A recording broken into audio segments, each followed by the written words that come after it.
Good afternoon. My name is Vega. I'm a principal system engineer at Q-Stream. So today I'd like to give you some introduction about our company and like some kind of the goal and like project that we will try to conduct with the students. So basically in Q-Stream, we try to provide a breakthrough solution to help people who live with diabetes. So we want them, they can manage their health more conveniently and also effectively. So there are two products that we try to develop in CureStream. The first one is the AI-based smart algorithm solution, and the second one is the cost-effective pump system. So with these two innovative products, we try to realize a new system so-called fully automated artificial pancreas system. So later I will briefly introduce you guys about what is this artificial pancreas system. And our target is pretty obvious, which is the patients of type 1 diabetes patients and type 2 diabetes patients. And if we try to like accumulate this market, it's kind of big opportunity here. So we target of this 10 billion US dollar of global insulin pump market. So we are in QStream, we are consist of several experts. So we have several experience in this biomedical field. For example, like in Medtronic, Samsung, and also Hyundai, and also we also consist of several professor in Postech here. So we also have several clinical partnership for our future clinical study. So it's Korea University Hospital and also Samsung Medical Center Hospital. So I'd like to give you some brief introduction about artificial pancreas system. The AP system here is the system that used to automatically control the glycemic of the patients. So it consists of three products, which is glucose sensor to detect your current blood glucose level, insulin pump, which is to help inject insulin to the patient's body, and also the control algorithm. So the integration of these three independent systems will work as one system, which is so-called artificial pancreas system. So the development of this AP system is currently in the second generation, which is what we call it as a hybrid closed loop system. So the idea is that we call it hybrid because it requires this manual mill input to control the insulin pump for its bolus and basal injection. So in QStream, we try to target as a future of this AP system, right? So we want to be at the next generation of the AP, which is fully automated closed loop, where there is no mill input required anymore. So the patient will be like very convenient, and then the insulin pump is fully controlled by the AI. So why we do that? Basically, what we do for this fully automatic closed loop system is that we want to help patients to live a better life. So this is the burden that the patients need to face every day. The first one is manual bolus input injection. So from our study, like we collaborate with doctors in the hospital, and we find out that every patient at least require 12 time insulin injection per day, which is very painful and troublesome. So how much it required this insulin bolus, right? It comes to the next problem, which is this carbohydrate counting. So when the patients try to inject their bolus, they need to calculate their bolus insulin every time, and it's very complicated, troublesome, and also troublesome. But this kind of carbohydrate counting is very crucial in this type of system, because if the patient is overestimating their consumption, it will be a risk of hypoglycemia. It means that your glucose level is very low. It can lead to the death. So it's very dangerous. So and then in another example, let's say you eat and then you didn't manually bolus. So it means that your glucose will like overshoot. It will be high and it will lead to this hyperglycemia. And another problem with this hybrid closed loop is that it it requires this many manual inputs. For example, here we show several. For example, active insulin time, insulin to carbohydrate ratio, insulin sensitivity factor, and also some preset mode. So this kind of uh, weird terms is the patients know that after the training by the doctor. And as you know, like consultation with the doctor, the training like also like uh, need a lot of money, right? They need to pay the doctor for that. So our solution, we hope that we can also reduce this kind of interaction, and then like it can also lead the people to safely control their insulin. So basically, this is what I mentioned before. This is our solution in the q So we want to make this APS system fully automated. So we have two type of products, which is related to the digital therapy and also smart pump. Our digital therapy is like our algorithm, which is so-called smart person AI. As I mentioned, there is no more manual meal input necessary. And for the smart pump, we want to make it cost efficient. So it slims, low cost, and then like it is rechargeable. So the idea of the rechargeable and modular, like this is our main strength of our smart q pump. So first of all, I will kind of mention about our digital therapy algorithm, which is so-called smart person AI. So here I try to compare uh, our algorithm with several other big company, like which is like in the market, right? So there are several big company. For example, maybe you know this also, like Tandem, Medtronic, Omnipod, like ChemDiab. This big company until now they are like working with this hybrid closed loop algorithm. They have their own algorithm, and then in our case, we try to make a next generation of that by make everything fully automated without any manual input. And then our strength is based on this artificial intelligence agent, which is based on RL. So it's bio-inspired. We try to design our like algorithm which is smart enough to control our insulin injection. So another strength of our algorithm is that, as you can see in the last here, like we want everything for the we try to design it like patient oriented, right? So we want to make them like we didn't really have to set up many parameters, so there is no additional manual setting in our system.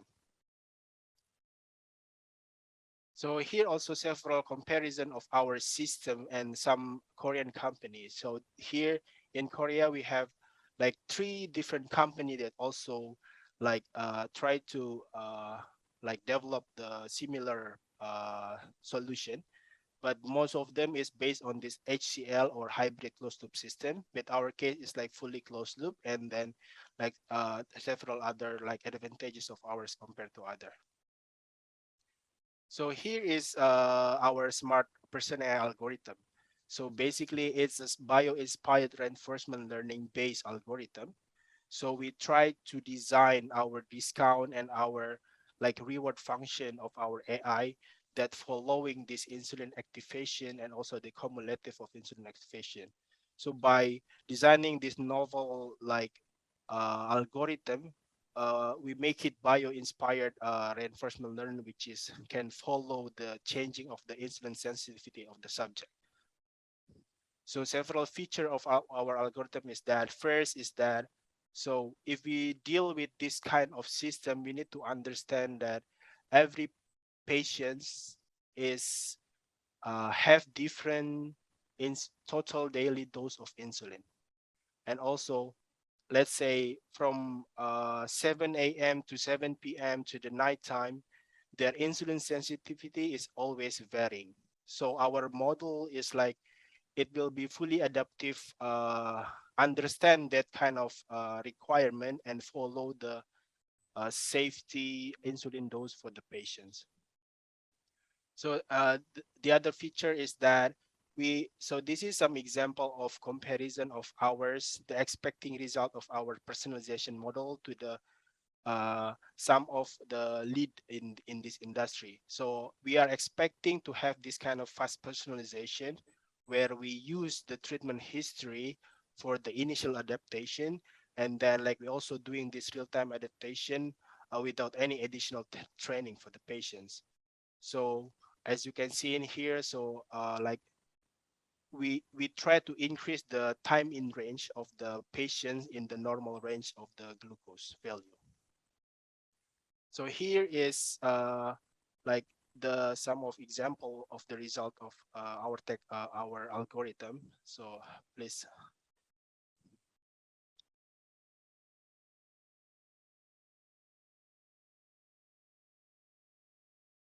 So in the first example right here, like we try to compare where uh, there is a miss loss information of the hours and also the open loop algorithm, which is the baseline. So as you can see in the right side, like ours is always like in the good range compared to the baseline algorithm, which is hypoglycemia in here. So this is some example that we want to show here. So secondly is about our product related to the wearable drug pump. So this is some example of the comparison of our technology with other pump in the market.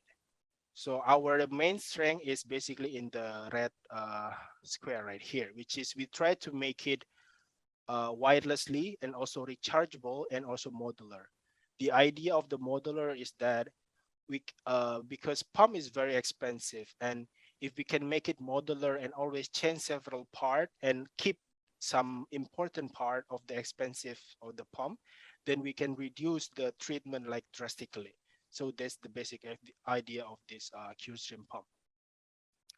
So the q-stream pump is based on this magnetic thin film actuator. So this is our patent idea about this actuator, which is we use this to control the injection of the insulin to the patient's body.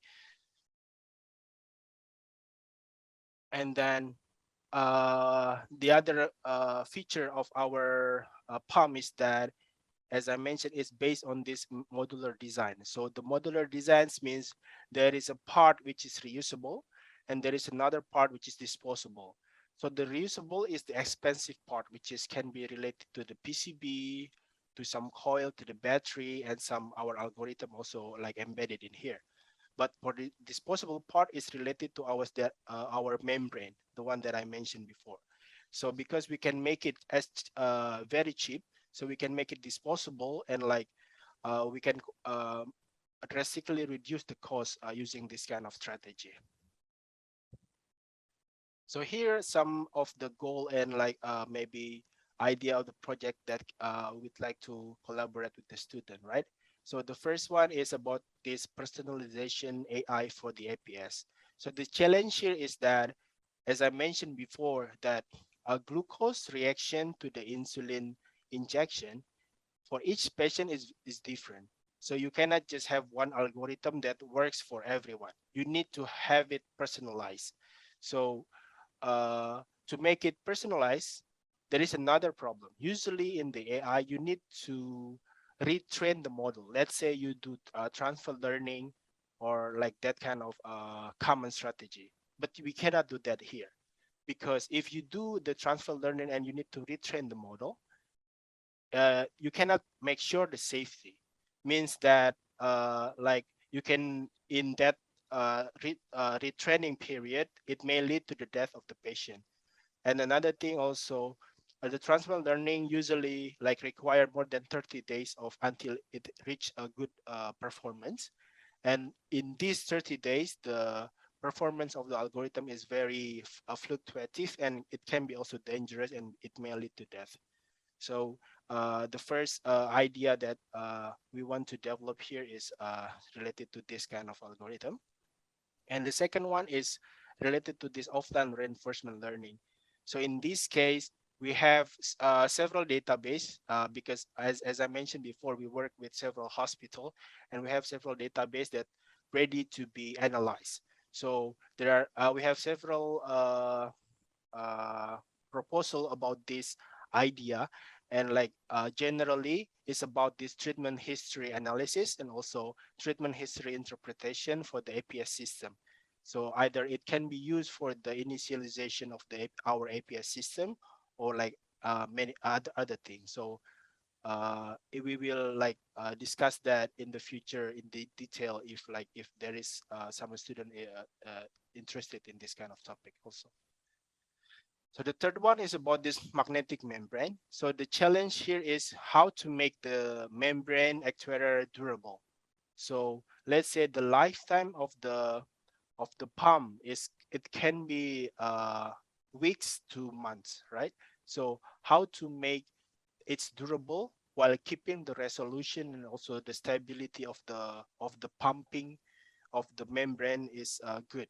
So because we are dealing with the insulin, if the resolution is bad, then we cannot deal with the basal.